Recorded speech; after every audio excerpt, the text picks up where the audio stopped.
नाज़रीन, बख्शापुर मां क़त्ल की ख़बर आहे जेका असां शेयर कयूं पिया। बख्शापुर लॻ बंगवार ऐं भुट्टा बिरादरी जी ॿिनि धुरनि में पुराणो तकरार ॿीहर भड़की थियो।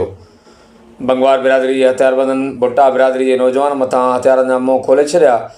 फायरिंग जे नतीजे में गोलियूं लॻण सबबि 22 सालनि जो नौजवान अल्ताफ़ अली वलद अला वदायो भुट्टो क़त्ल थी वियो। क़त्ल बाद जवाबदार फ़रार थी विया। ॿुधायो पियो वञे त नौजवान कराची में मज़दूरी कंदो हो, जेको अॼु सुबुह जो कराची खां पंहिंजे ॻोठु अची रहियो हो त खेसि रस्ते में क़त्ल कयो वियो।